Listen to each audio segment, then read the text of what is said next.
Na, aš manau, kad mane Bravo studentų išrinko dėl to, kad esu labai aktyvus. Žinoma, jau čia kaip ir kiekvienas yra renkantis bet kurioj nominacijai, o be to esu jau 2 kartus laimėjęs šią nominaciją ir esu aktyvus ne tik fakulteto, bet ir visuomeninėje veikloje. Esu protų kovų vedėjas Robertu Petrausku, tai jau visoje Lietuvoje išpopuliarėja žaidimas.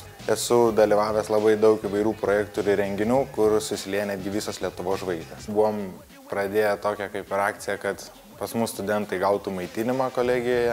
Taip pat esu vedęs ne vieną Lietuvos universitetų konferenciją ir tiesiog buvau studento atstovybėje ir stengiausi dėl studentų, kad jiems būtų geriau.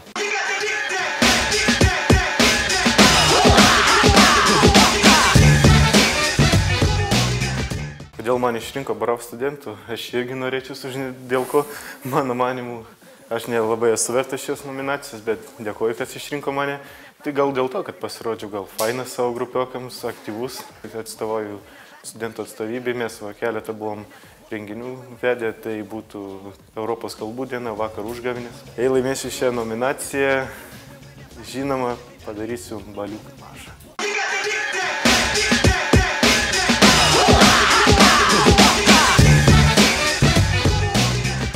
Kodėl man išrinko Bravo studentų, aš norėjau paklausti savo grupiokų.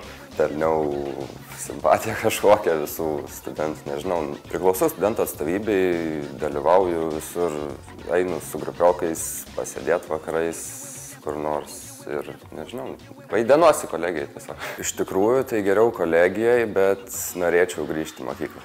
Labai daug nespėjau nuveikti, priklausau studentų atstovybei, organizavom keletą renginių, Europos kalbų dieną ir užgavėnės.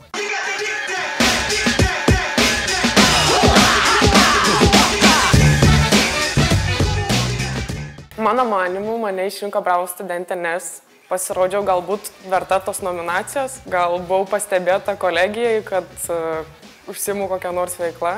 Vakar užgavėnės suorganizavom. Tai buvo labai smagu. Kepėm blynus, virėm arbatą, dainavom dainas, žaidimus įvairius.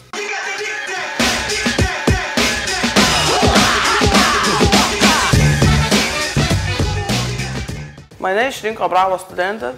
Tikriausiai dėl to, kad aš esu to verta, nes aš esu aš. Teko daug dalyvauti ir simuliacijose, ir studentų atstovybėje, todėl kad, manau, tikrai prisidėjau prie studentų gerovės.